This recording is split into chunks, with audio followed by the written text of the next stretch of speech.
Arise, minions, and batten down the hatches as we leave behind the safety of the Humblewood to check in with the crew of Dark Fortunes.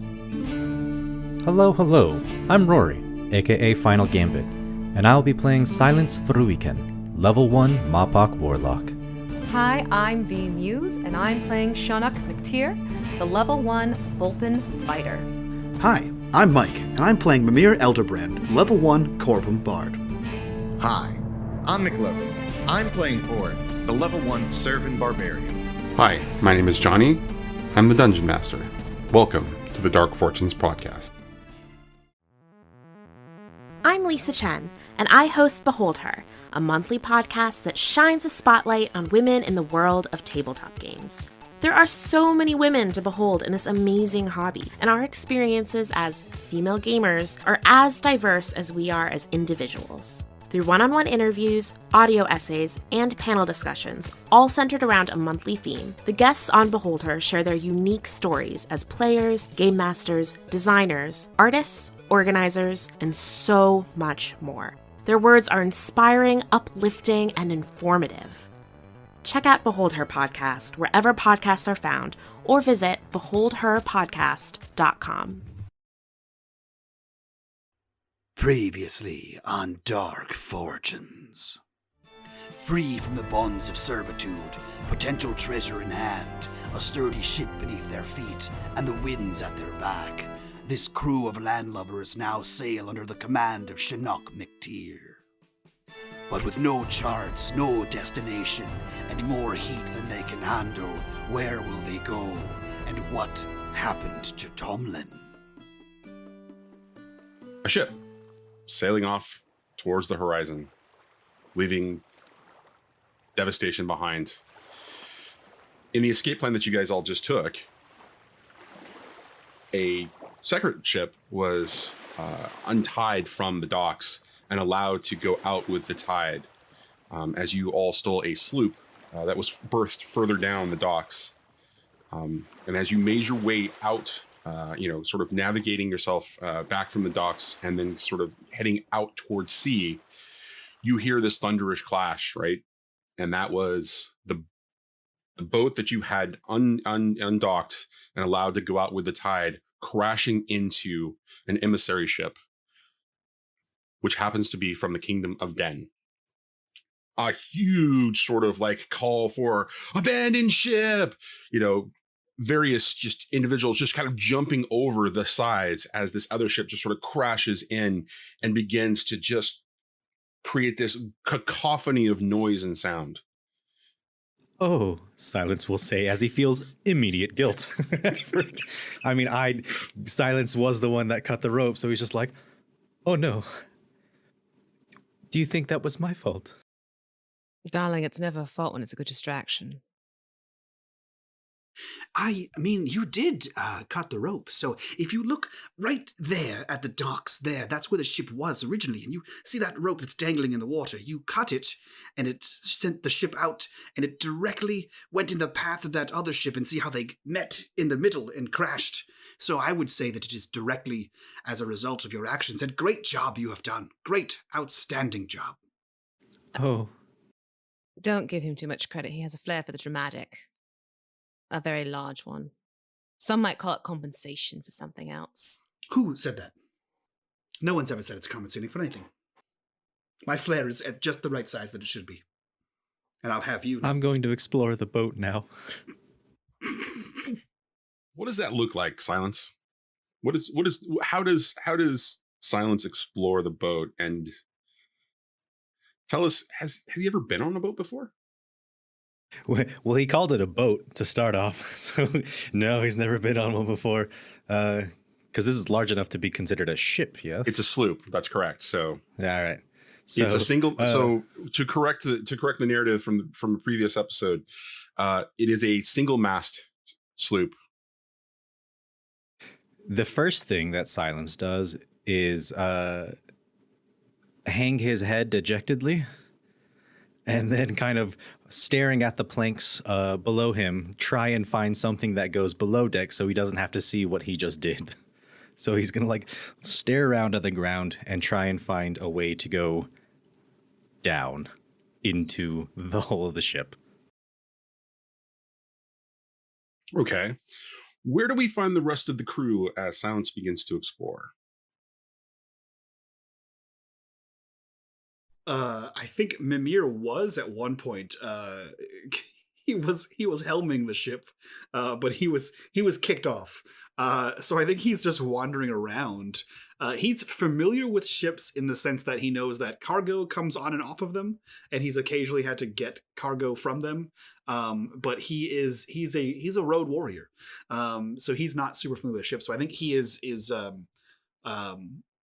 in the same way as Silence is maneuvering around the ship, trying to familiarize himself with it. He's doing the same kind of wandering around, but he does it in a way that like he looks like he wants people to think he knows what he's doing. So he'll go over and like grab rope and like jiggle it and like see if it's tight and then make like a noise and come. This is good.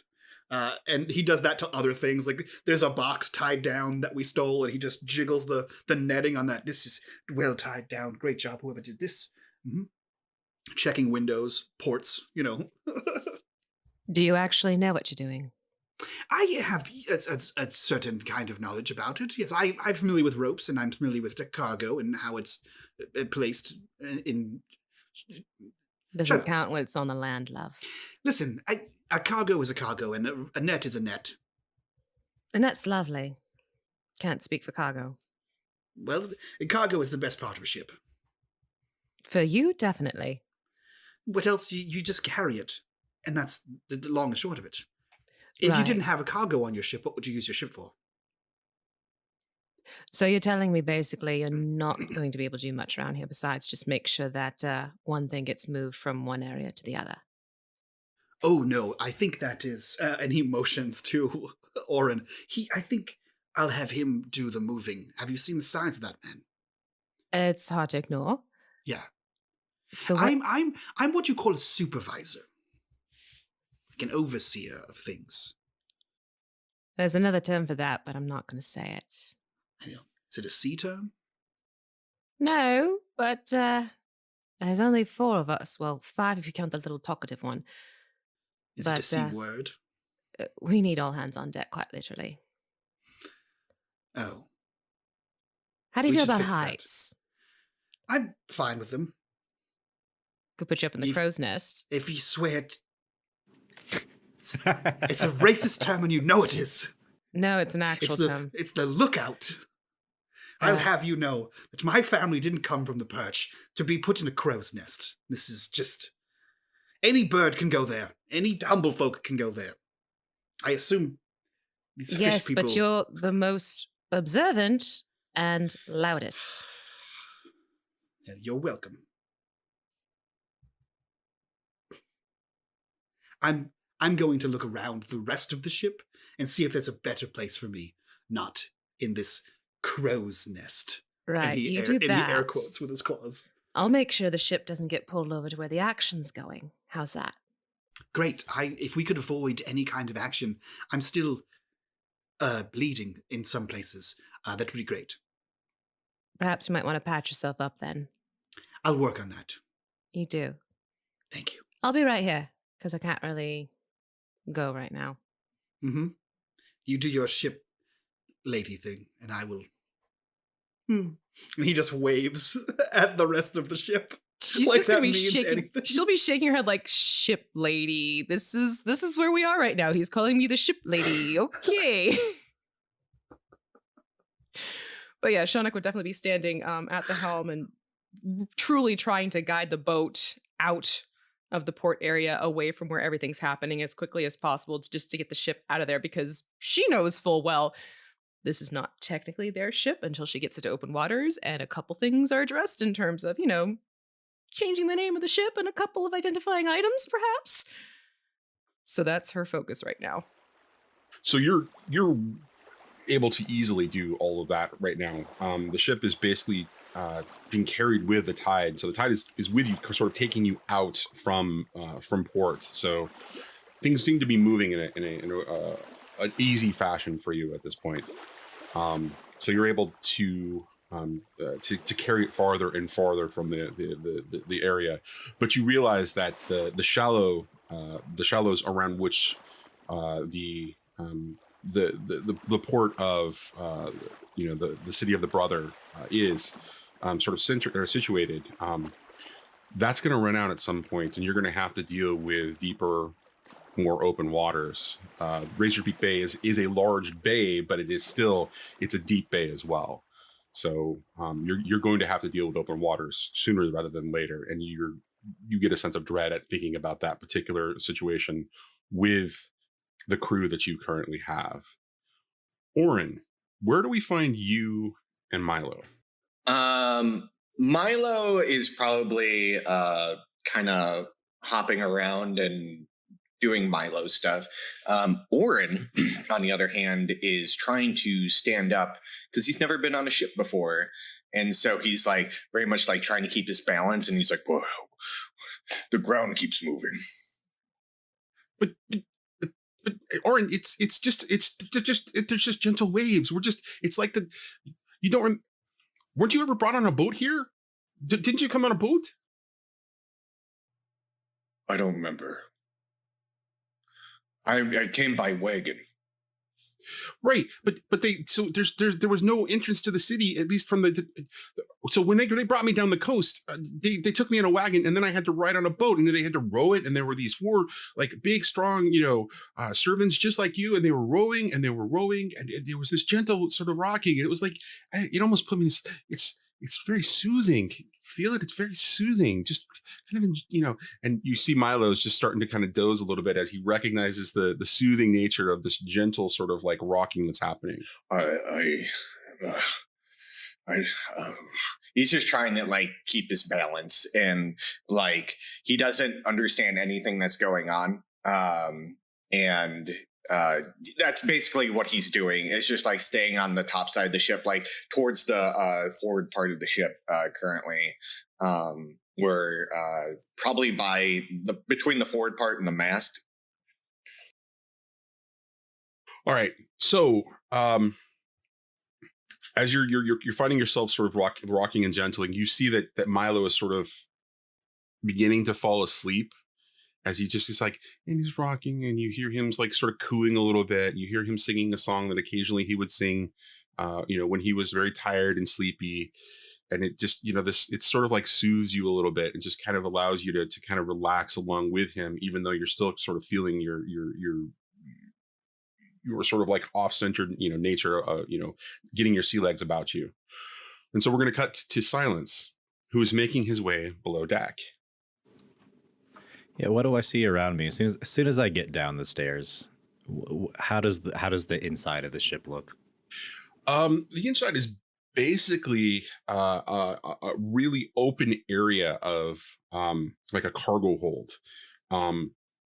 You can see that there are like hammocks that have been strung up, what looks to be for about a crew of 10. Most of them are empty. One of them appears to be swaying a little bit more with a little bit more weight, as if there's an object in there.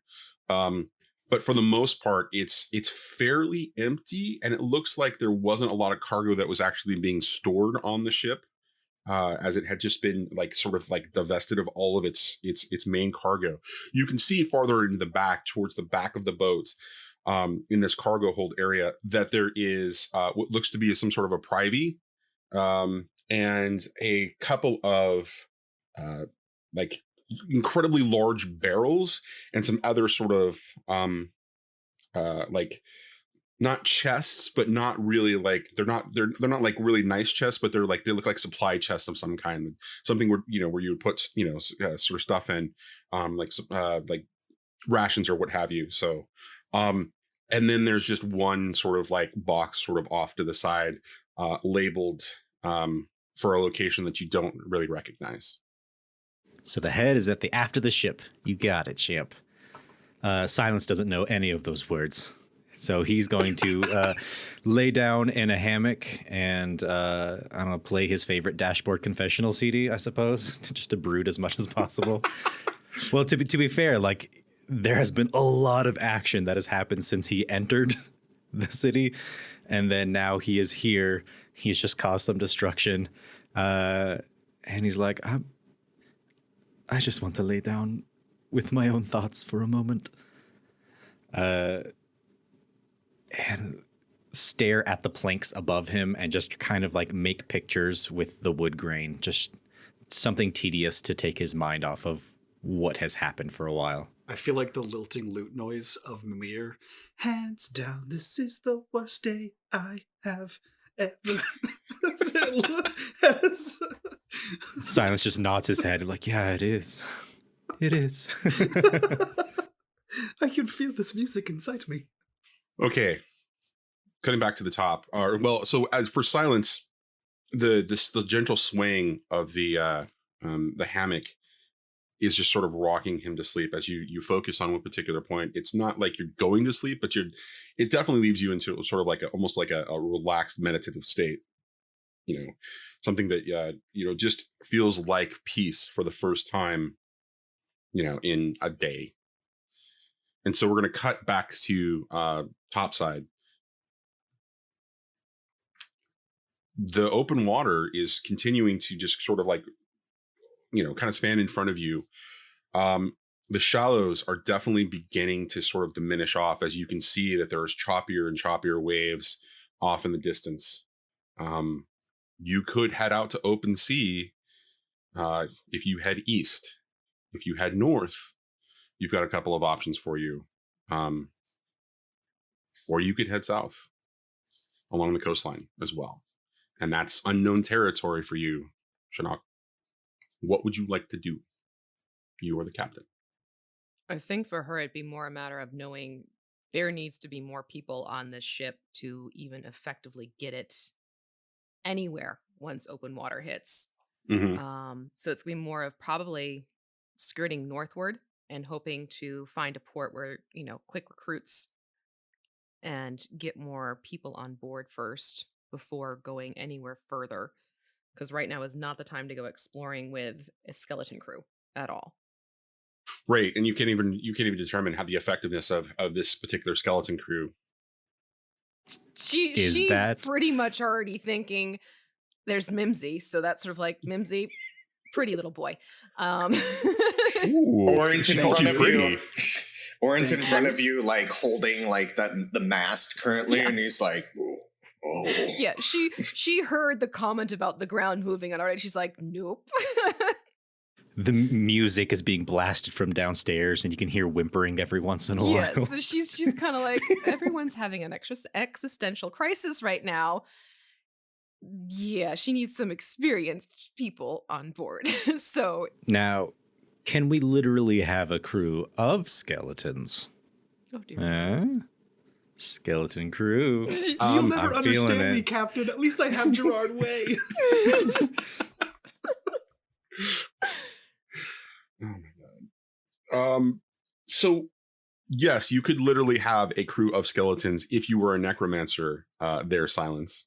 But I don't think that you want that because they're going to hunger for your bones. I mean, we'll weigh the options. So when you arrived in the city of the Brother, you had a plan with the Pirate Queen, Gabrielle Lafleur, to return to a port farther north along the coast. That was going to be your meeting point for the item that you were supposed to recover for her. You are returning without that particular item, or so you're not sure you're doing that or not, right? But you haven't actually placed eyes on the item that is in question here. So you can head to the location which was a meeting place, which was Port View. And you could possibly, I mean, it's a pretty sizable, towns, and it does have a shipwright, and it's a place that you could possibly pick up a crew. Or you could head, deeper into the bay, to an island known as Meridian. That's sort of a stopping place for fishing vessels, and other sort of cargo ships, sloops of your size, sort of like as a waypoint between the Kingdom of Den and the Serpent Domain. and other parts, farther out into the Gulf. So you're more than likely going to pick up a crew there, because that's an area where there's a lot of sort of, essentially sea traffic. Or you could head even farther north. Knowing the Pirate Queen, it would absolutely be on Sionnach's mind, like, okay, this might be the item in question. However, if it's not, if I can come back with another ship and a crew to present her as something that could be added to her fleet, that might sort of cushion if it's not. Like, she's basically playing the CYA game right now. So I think Meridia would definitely be Meridian. I went totally Disney there. So Right. not Merida. So she would be thinking, get to Meridian, get some sort of a crew, get things sort of squared away so that when she does go to the meeting point, obviously check to make sure this is the right item. Tomlin is still on her mind as well. So it's almost one of those things where it's like, if she can kind of get things more situated, possibly even going back to the brother and seeing if hopefully maybe there might be a means of finding out what happened to Tomlin, or at least find someone to go and investigate for her too. So the ship that you had pointed Tomlin to, that was supposed to be your transport back to Port View. And you knew that they were going to make for there as a stopping point, because they were actually headed to the capital of the Kingdom of Den. So it was definitely something that you have some sort of awareness of where he possibly could be moving forward if he made it to that particular ship. So it's there. You have no indication otherwise whether he did or did not make that. So. All right, then that would be doubly so why she would go for Meridian then, knowing that that was going to be a landing point, and then also trying to get more people to assist with the shipping stuff. Well, fantastic. You've got it's a 30-mile trip, about as the crow flies from where you are. It's going to... Would you like me to say as the bird flies? It's not a racist term to say as the crow flies. Crow's nest, on the other hand, is very much a racist term. Okay, sure. Yeah, whatever you want to say. No comment. So it's about it's a half a day's journey north in the sailing. You're definitely going to be challenged because of the lack of crew. So as you kind of navigate the boat into rougher waters, I'm going to need constitution checks from both Mimir and Auryn. Just a constitution or saving throw? Just a constitution check right now. Okay. I am rolling. Mike gave me a look. If you guys aren't watching this on the Patreon, I got an 11, 7 plus 4. Okay. I didn't give you a look. I got a 15 plus 1, so 16. Wow. Okay. So for both of you, as the waves begin to increase, as we go out from sort of the shallows area into some of the more deeper, there's a shelf that under the water that kind of drops off, and you get some deeper swells. For both of you, you actually seem to be doing relatively okay with the shift. The rocking motion is definitely more dramatic for Auryn as you're holding on. And Milo's currently passed out asleep, but you seem to be holding on to your sort of your stomach, and you're feeling okay about it. You're just having this these momentum, this motion of stronger waves. For Sionnach, this is normal. You knew this was coming, and you've got your sea legs, so your body moves with the motion of the waves and the way the ship moves. This feels like this is second nature to you. Well, it's a little known fact that being on a ship is much like being drunk. And so Mimir has a lot of experience with that, and he might still be a little bit hungover. So it's that same kind of motion as he maneuvers around the ship. I'm I don't believe you, buddy. So it's okay. But you rolled. You rolled. It's the same thing. It's the same wobble. The drunk wobble and the rocking ocean wobble is the same thing. No, That's it's why not. pirates. But That's why pirates are so drunk all the time. Feels the same. You know that jives with me. Yeah. Thank you. See, As someone Look, who you used guys to live on a ship, I can tell you. Sometimes it Thank you. depends. It depends Good on enough. how big the swells are, and I know I was on a carrier, so we didn't feel them as much. But if all of a sudden there was like 45-foot swells and it was making the ship move a little bit, it felt pretty like, hey, why am I feeling like I'm a little bit drunk right now? Now, if you're on a sloop and you're hitting the swells, it's gonna be. That's going to be worse than a drunk. That's going to be, hey, I got to fucking make acrobatics checks to fucking walk around. well, we haven't done that yet, so Mimir's just drunk. So I have one question before we get back to this, and I'm loving how this is all going to get cut out. But is a what you carrier think. just like a cruise ship? No, it's Yep. bigger. It's a cruise ship for planes. Yeah. Obviously. I'm talking about size and relative. Anyways, all right. No, carrier's way Moving bigger. Okay. All right, fine, sure, whatever. All right.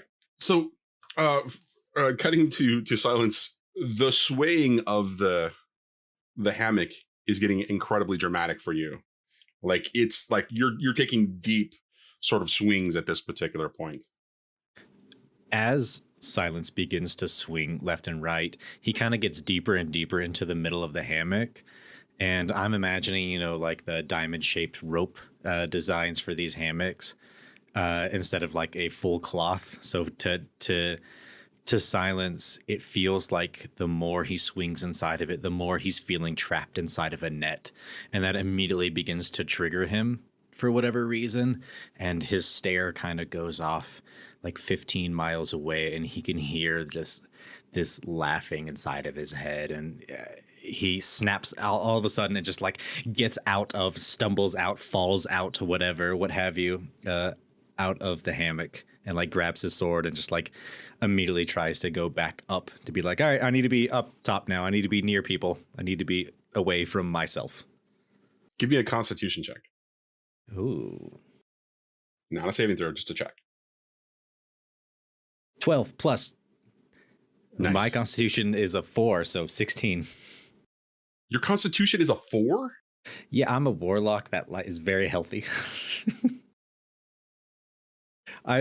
Warlocks back in the day used to want high Constitution because that was your spellcasting mod. Yeah. So I just get stuck in that. All right, so you're doing okay. You're doing perfectly fine. The adjustment, however, of the swells, your stomach, you don't feel you feel accustomed to the sea at the moment. And so as you're kind of stumbling your way back on top to the deck, you see that you're heading in a northerly direction, as you all can see that the sun is beginning to kind of move and climb towards the west. And so I guess we'll cut. Actually, is there like a ship besides the below deck? Is there like a captain's quarters on a sloop? Not as far as I'm below aware. the quarterdeck? No, there's not. Okay. Sorry, Is go there ahead. somewhere for Mimir to like sit down with a table? Would that be in the crew quarters below? There would be at a crew quarters below. Yeah, Okay. we'll say that there's also a table down there if you want. Yeah. And there's a couple of chairs that are situated around it. And of course, there is what looks to be some sort of like rigging to keep the table sort of like tied to one side of the sloop. And on that rigging, or on the top of that table surface where it's rigged to sort of like stay in place, Yep. there's actually what looks like some sort of weird sort of like molded ore, or like not like it's kind of like got a couple of lips, and it's got like a little bit of depth, almost like a bowl, and it's attached to the top of it. And as you're kind of like puzzling over it for just a second, you realize that it's actually where the jug should go if you're drinking rum. And you don't want to, and you want to put it down. So Cool. That's cool. He will sit in this area, and he's going to pull out the box that we stole from underground in the arena. I think that's still in Sionnach's pocket, or like Well, she still had it. Isn't it big? Isn't it like a big thing? Yeah, I thought she had it, Yeah. if I remember correctly. I thought it was a bigger thing than that. Then in that case, we'll It's reverse probably that. like between her feet or something like that. Yeah, at this point. he will instead ask you for that. Then he's, excuse me, could you? There was a box that we found. It was in the arena when we took Right. the big man. Yes. Probably best you take a look at it so we can see if it's what we've been looking for. I was going to do just that. Do you mind? No, not at all. And he will then take that and then head downstairs and put it on a table. Because you don't want to lose that over the side of a ship, Johnny, because that's exactly what you would do to me. So yeah, he's going to open up this box and see what's inside of it for the first time. You're all going to let him open the box alone? Okay. Just making sure. I'm a liar, not a thief.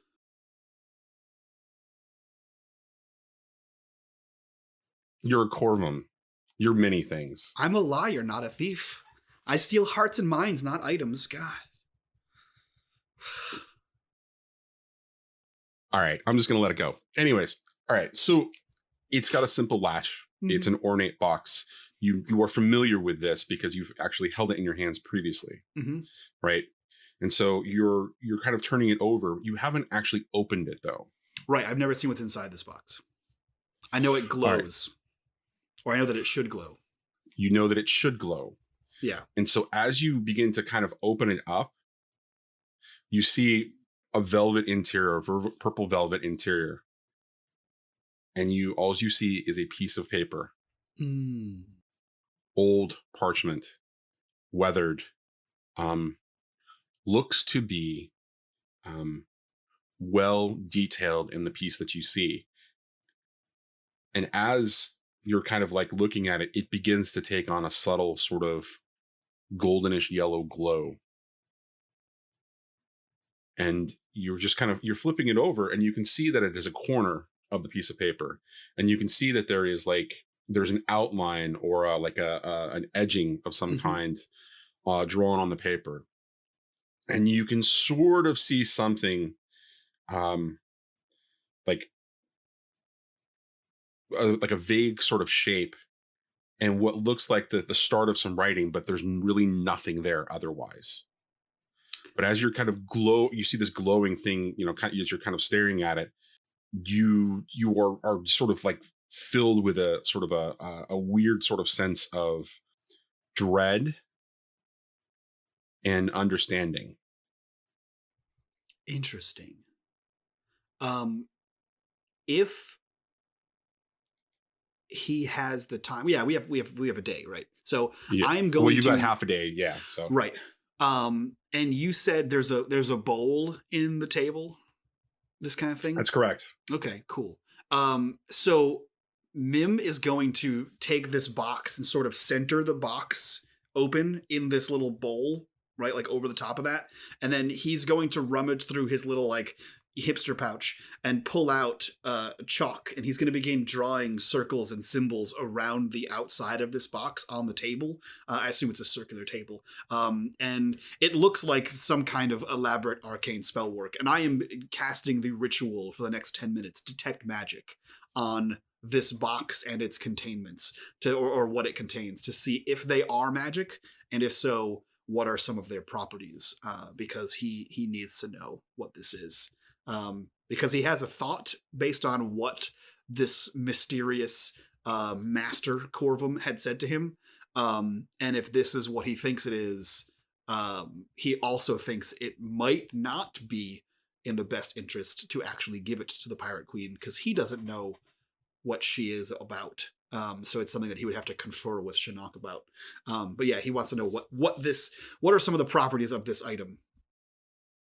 So you begin to scribble the sort of the arcane symbols around this thing, and as you do, immediately it begins to sort of respond. It's not just the piece of paper, the piece of parchment. It's the entire box itself. Mm-hmm. The box begins to kind of glow in sort of this reddish hue but the magic is so strong and so ancient, you can't really get a sense of what it actually is because it's had so much weathered experience. It's going to take more time and more study. Interesting. The piece of parchment itself also is incredibly old, but not at the same age of this particular piece of this box. It's, again, the yellowish sort of golden glow continues to sort of play across. And as you're kind of like, are you taking it at all? Are you like picking it up in your hand? Are you? Yeah. He's manipulating the box, the velvet, the item, the little fragment of paper. So you're manipulating the box, and you get a sense of, you get more of a sense of dread. There's this overwhelming sort of sense of just like horror, or it feels like a monstrosity in your hands for just a second, but it's well hidden unless you really know what you're looking for. But that deep sort of like reddish glow continues to permeate from it. The golden sort of yellowish light that's coming from the parchment, as you pick it up and kind of move it around, you flip it over and you see that there are some notes in an arcane language that you don't quite recognize. You feel like you could spend some time and actually study it a little bit and maybe kind of figure something out. But those appear to also be sort of like golden and glowing as that's happening. And as you kind of like, you turn it around again and you hold it in your hand for just a second, what flashes in your mind is you're actually holding a much bigger piece of parchment. In fact, it's the kind of thing where you're like, if you're holding it in your hand, it's probably a couple of inches across and you're just kind of like holding it really close with your two claws. You're kind of holding it. What flashes in your mind is you're holding an incredibly large piece of parchment, and it actually is a map. And what's catching your eye about this, what's catching your mind about this in your eye is there's series of folds all through this map. And they look to be about the size of the piece of parchment that it's been folded down into. So Mimir is quite learned. I can't read the language, but can I determine what language it is with some kind of a roll here? You will definitely require some time and study. But Sure. Yes, you will be able to. Well, if you want to spend the rest of the voyage doing that, or the majority of the voyage to Meridian, yeah, you're more than welcome to do that. I think he will, but like now that he kind of knows he has an idea of what he thinks this is, and so he's going to close it, lock the latch, and like slide it next to like a bunch of other cargo that's down here, right? Like you said, there was something latched down with like a netting. He's going to slide it like under the netting so it looks less assuming, and then he's going topside to discuss this with Sionnach. So the thing about the ritual is that it gives you a sense of other things that are like around you for up to 30 feet.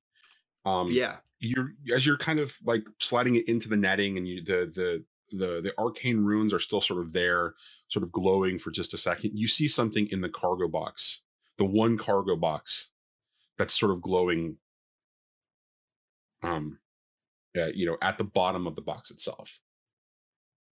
Like you can see through the cargo box. Like there's one large cargo box that's like a cargo container kind of a thing, and you can see that there's something glowing at the bottom of it, but you can't get quite a sense of it, and it's glowing with like sort of a blue glow. Hello, loves. This is Sionnach MacTyre, though some may know me as Mac. Come join me and my motley crew as we explore the seas of Humblewood. Humblewood is an exciting new campaign setting for D&D 5e that includes original playable races, new monsters, magic items, and a compelling adventure for 1st through 5th level characters. You'll love the variety of options you'll find. Available now at deckofmany.com/dark fortunes.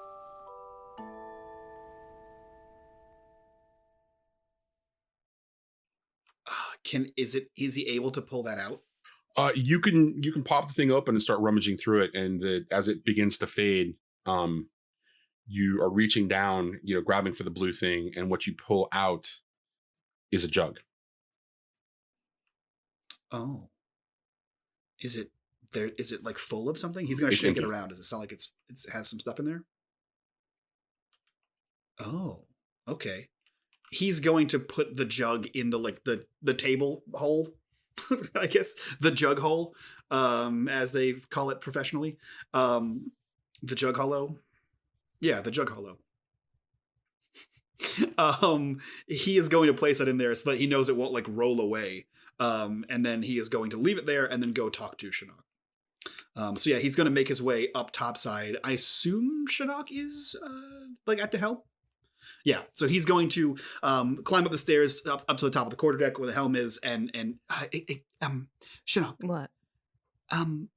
You had written to me that this item that we believe we have found was wanted by the Pirate Queen, correct? Right. Why? Do you know why? She likes to collect things, anything that makes life a little easier. Is there a power struggle in the bay that I should know about between pirates, perhaps? That's like daily life, honey. This is an artifact. It's not just a precious bauble. It's incredibly ancient magical device. I believe it's a fragment to a large map. And I am pretty sure that if my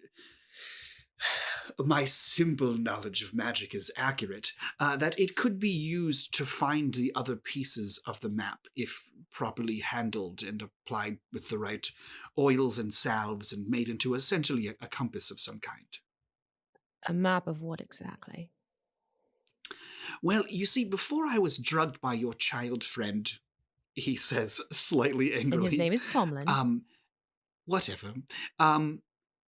Listen, if we get a cabin boy, we get a cabin boy. I'm still angry that he drugged me. We'll discuss that later.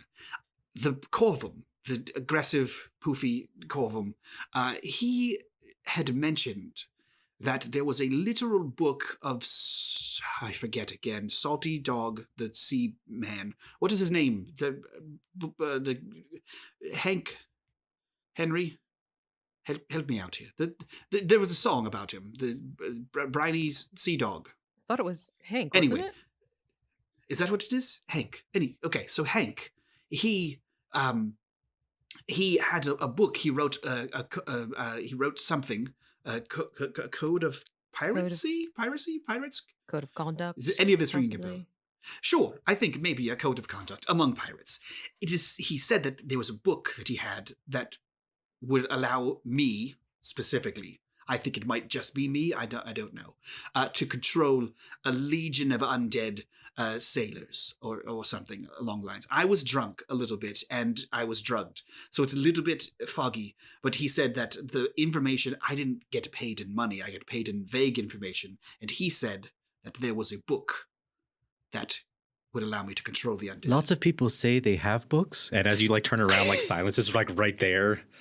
Like you don't know Very when he quiet. like snuck up behind you guys, but he's like right there, and he says like, a lot of people say they have books, but they don't give you them, and I think it's a soliloquy. I do believe is the word. You're very quiet. That is my namesake. Right, so Oh. this paper's actually a map.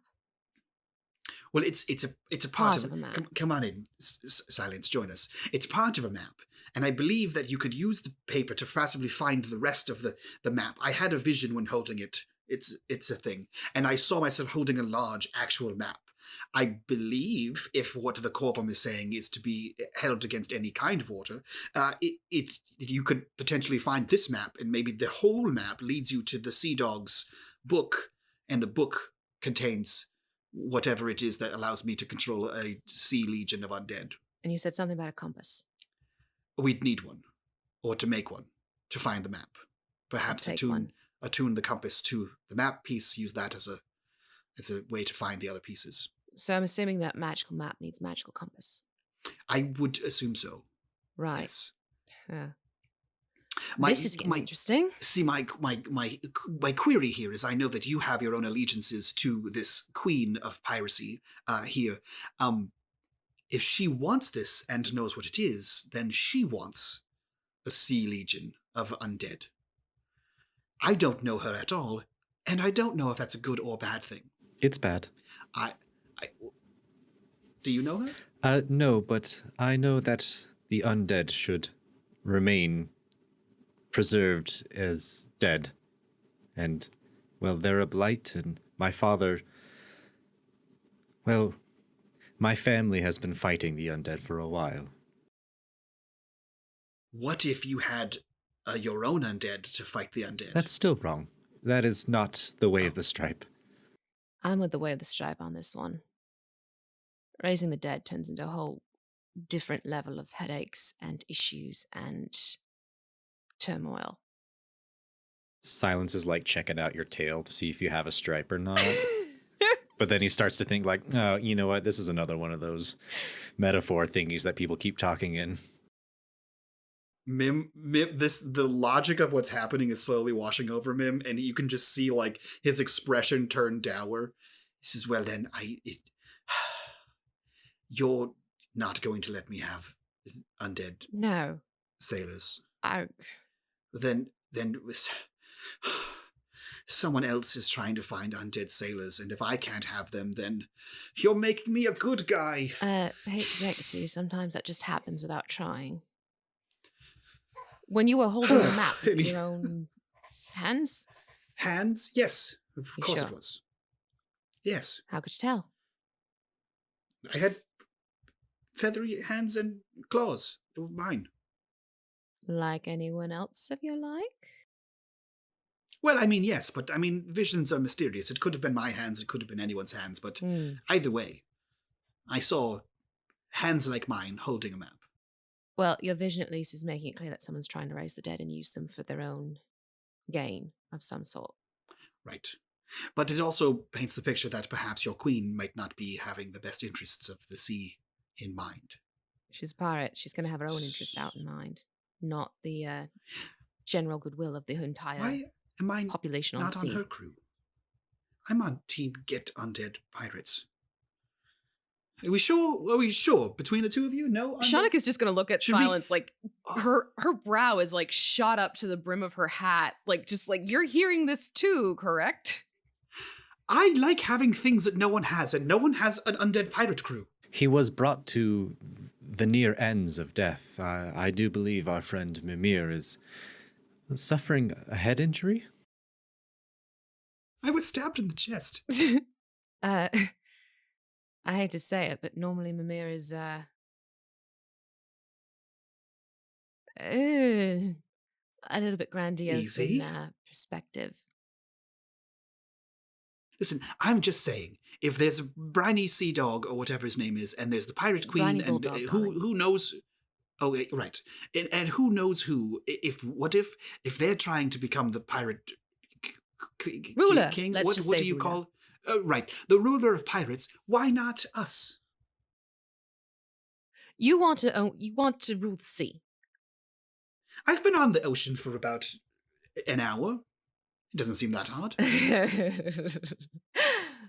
Oh, right. So an hour on the ocean. You makes do. the You expert. do. Well, I see you do captain ship things. I find us an army of undead, and then we have undead Yeah, pirates. there's a slight problem with this concept, dear. I haven't agreed to it. This is the part of this is the bargaining. Bargain we're at. over. This is the stage we're in. I am not commanding a crew of undead. Nor should anyone. What if you just steer the boat, and I'll command the undead? Silence will look at you, Mimir, and say, "You live in the present a lot. To what point and purpose would you use this army? To become the ruler of pirates. And what then? Just be king, I guess. King pirate. Grow bored man. with your women and your treasure? What happens then?" I mean, I feel like you don't grow bored of those things. They seem pretty good. Fulfillment comes from within. These things will not give that to you. He's not wrong. It is the way of the stripe. I don't have any stripes. I'm a Corvum. You earn the stripes. he like flaps. Just angrily flaps his wings like a... Fluffs his wings in a Incorrigible crew. I thought... Ugh. Look, Well, at a minimum, we can't give it to your queen because perhaps she's well, bad. I'm gonna. Yes, all right, fine. I'm with you on that one, Mimsy, because quite frankly, she's got a little something in her possession that might aid her already with that contraption of a map. Okay, so we might have to adjust plans slightly, which is always fun. But yeah, if this gets into the wrong hands, if this gets into any hands, quite frankly, of someone who wants the power, who's seeking the power, or even has a slight bit of power to begin with, that's going to turn into a hell of an issue. I was hoping it would be me and that I would be the issue, but fine. Mimsy, you can have a Fine. legion of skeletons. We'll play it by ear. There's a portion of the map that it needs to be translated, and there's also a magical jug downstairs. What? That's I don't. Two unrelated were you- things. I'm just exasperated. There's a magical jug. Yeah, I found it in a crate downstairs. There's a magical jug. Was there anything in it? No, Did you try to put anything in it? no. This was more important. Where'd you put the magical? I thought, a magical jug or a legion of undead sailors. Well, yeah. Sailors takes, Legion takes over a jug. I thought so, but apparently we're more concerned with the jug. It's on the table. Well, it's more downstairs. concerned that there's more magical items than we accounted for. Well, we did steal a ship from strangers. Mhm. It's a day in life, darling. Yes, Silence will speak out towards Auryn, and he will say, Auryn, people's champion, how do you feel about undead? Usually when I kill something, it stays dead. This isn't how you sell things, Silence. Now, Auryn, if you were to have a way to procure a magical army of undead that would able to crew several ships, a fleet of ships, and then you were to use that crew to then become the king of the ocean, how does that sound to you?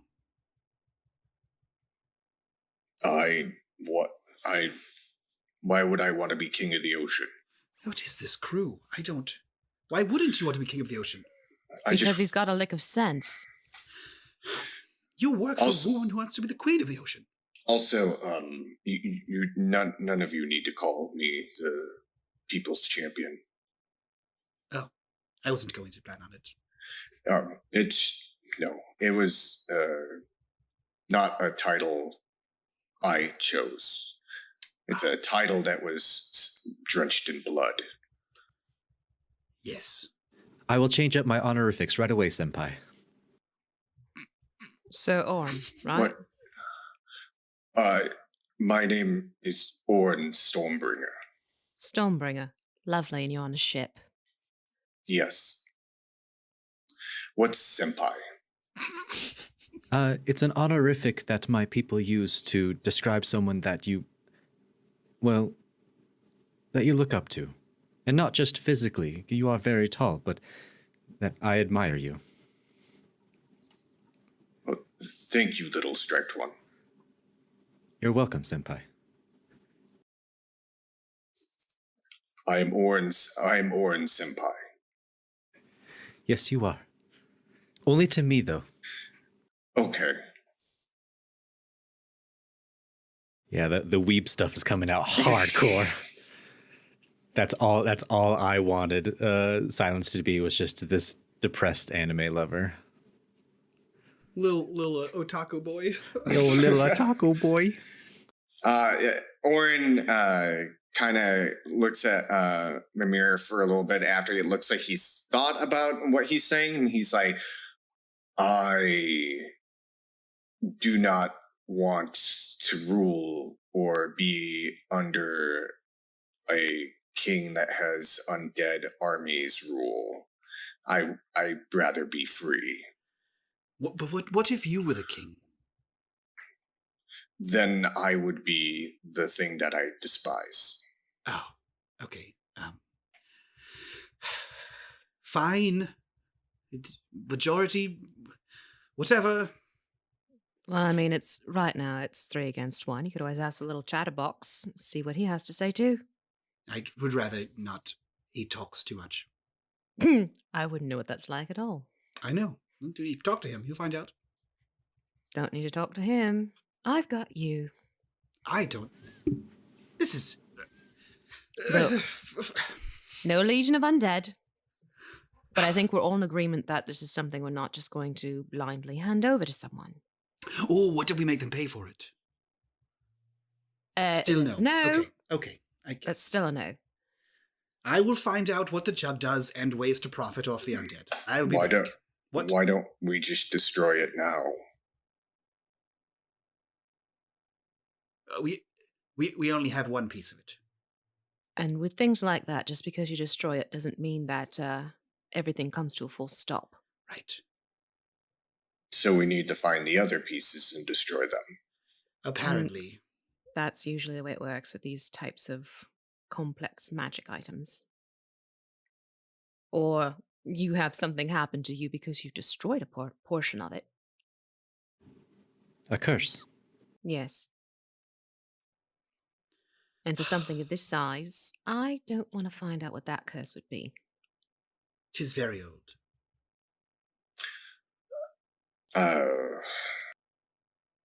Do we know what it is, or not for sure? Not with just the one piece. I mean, it's. I have to research more into it. Perhaps if we find somewhere with a library or Milo, something. Milo might be good to talk to. He knows some magic. Will he be talking much? Milo's asleep. Milo is Perfect. Completely passed out, just cooing to himself and occasionally singing a slight melody.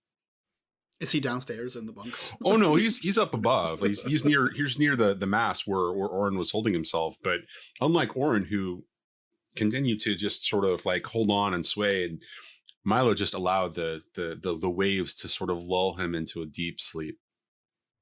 Well, I'll tell you what, Auryn. I will. I'm going to do more research into this thing, and not anything bad. And he like side eyes Sionnach. And once I know more about it, I will ask your sleepy little friend there. Okay, he might be useful.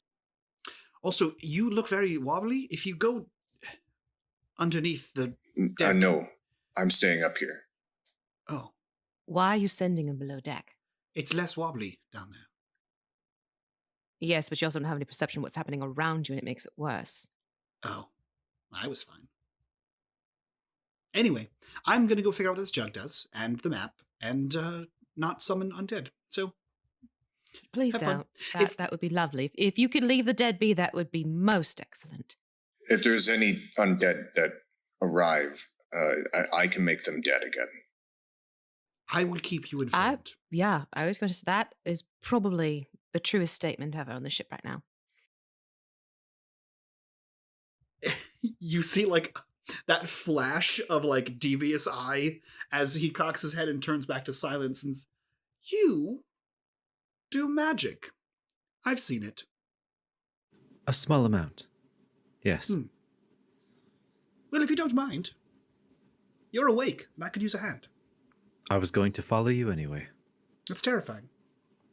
I just don't want you doing anything insincere with that rude. map. That's rude.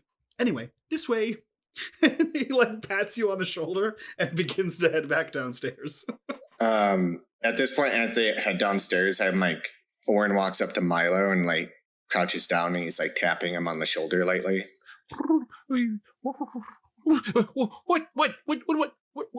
What? Do you know magic that will help show what an item is?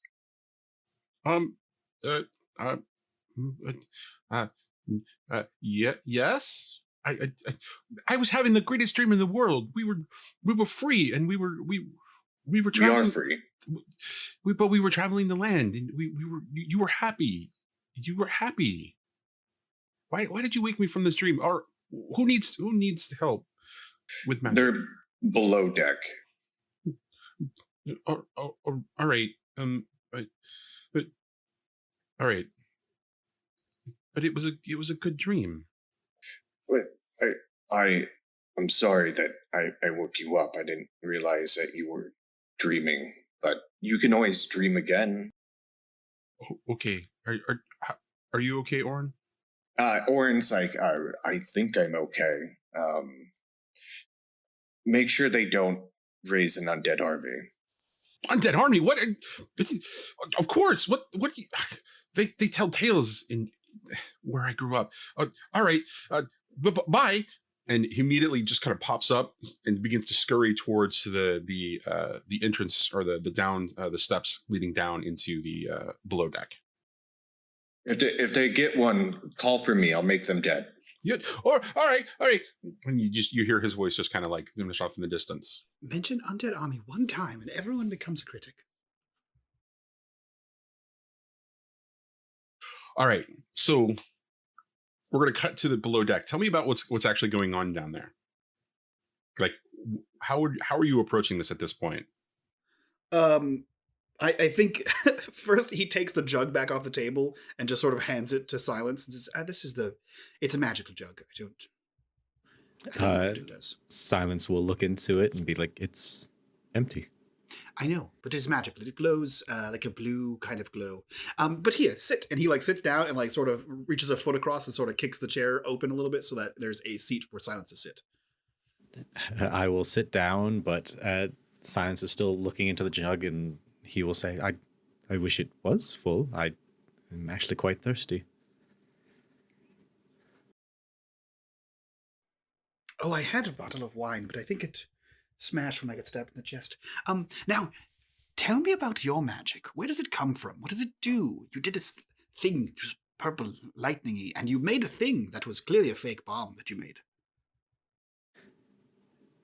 They are skills that are not accepted by my family and my clan, and forgive me, but I'm not good at talking about it.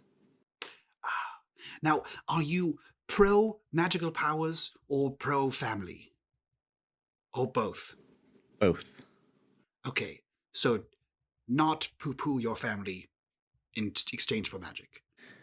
No. Great. No. Well, just wanted to clarify before I insulted your clan and people. There's a little bit of a laugh going on in your head, Silence. Silence is doing his best to ignore it and like nonchalantly like play it off. Now, I don't know anything about, and he like motions towards you in general, like your armor, your sword, your kind of existence. I don't know much about, whatever this is. But I do know quite a bit about magic, and if you'd like to learn about it, perhaps become better at it, at least more knowledgeable about its uses and implications, well then, I could help. Magic in my clan is seen as a burden. I am a burden. When the first swordsman took a sword and flailed with it, it was in ignorance. I will take this burden and do the same thing until I understand it. I appreciate your concern, but this is my burden. You see Mimir is scrawling on the table in the chalk and it says, "Make magic sword?" ? That's what he took from your deeply personal tale. Well, I am a student of arcane lore and items and the periphery around it. So if there are questions you have that your tribe, your clan, your family does not know, and you don't have a place to go to ask questions, and the ship doesn't have a library, and I don't think that we can go back to the Brother without being arrested, I am your man. If you have questions, let me know, and I will do my best to aid you. There's a bit of trepidation on Silence's face as he like thinks of whether or not he should ask a question that is kind of in the forefront of his mind, but then he'll look up at Mimir and say, does the man, the god that gives you magic, ever shut up? I'm sorry. Do you have someone talking to you in your head? Silence will stop for a second and resume looking at the jug. Just be like, perhaps we should fill it with seawater. No, it's not unheard of. I just wanted to clarify. Another time, perhaps. Well then. And you see again, right below Make Magic Sword, it says talking voice, ? Unhappy face. And he slides the box out and opens it on the table and says, "This is all the trouble." And you see that there is a small piece of paper in this velvet-lined box. And there is maniacal laughing inside of Silence's head, booming, echoing, large chamber, sort of deep, maniacal laughing. I will close the box. You hear, no, don't do that. I'm sorry, what do you just, we need to, and he opened, completely unknown, he opens it, we need this, we have to research the item. You can't do it with the lid closed. I will immediately Okay. trying to close the box again. What is happening right now? Is someone talking in your head? You can tell him it's okay. You can tell me, it's okay. That's immediately concerning. But Silence will look at Mimir and say, "A god gives me power. This god is as ignorant with the world as I am with his magic. And he likes what's in the box." Do you have a name that you call him, or that he calls himself? Din. Din. I am the silence, and he is the noise. He writes that down, and then writes a musical note next to it. Well, that's going to make a good song. Right? That sounds metal as fuck. Johnny, can I roll some kind of arcana or history or something? Does this name Din ring any bells to me? Please do. Please take whatever roll that you think is necessary. I don't. I am trained in arcana, so I'm going to give you an arcana roll. See what happens here.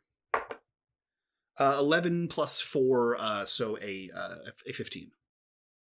Yeah, there's nothing that even remotely sounds familiar about this. At least the name. Interesting. Yeah. The concept of voices inside of the head, based on the way that the way the magic in the world works, all of this sounds vaguely familiar, but nothing about this specifically just makes sense right now. Yeah, and I feel like nothing of it sounds like a god. They usually don't pick out one person to just terrorize in their head. That's not quite true. Well, let me rephrase it. It doesn't sound like the gods he's familiar with, right? Like right, the exactly. gods of the wood. Right, exactly. Yeah. The gods of the wood. This is definitely something that is unfamiliar to you, for sure. Mm-hmm. He says, "Well, I will be honest with you that I don't know this Din. He is not any religious figure that I have heard of in my travels. However, I am incredibly curious about him and would be more than happy to assist you in figuring out what it is that he actually wants or where his power comes from." Do tell him our story. Please do. Yes. I'll be silent long enough to hear that. Please. Silence will sigh and start with, "I was born as the odd number of a litter, an ill omen." And as you start there, you hear stumbling and fumbling and falling down along the stairway leading down into the deck. Hey guys, so Auryn said something about starting an army of the dead. You guys have an army of the dead? He said something about magic. Do you need something? Do you need something? Silence is like, "Oh, thank God." And that's where we're going to end it. Dark Fortunes is an unMadeGaming production and a proud member of the Don't Split the Podcast network. If you would like to learn more about the world of Dark Fortunes and get some behind-the-scenes looks, please join us on Patreon at patreon.com/unMadeGaming. If you've enjoyed this podcast, please take a minute to give us a 5-star rating and review on iTunes. Thank you for joining us on this high seas adventure, and we'll see you next time on Dark Fortunes. Gather round, travelers, to hear our tale.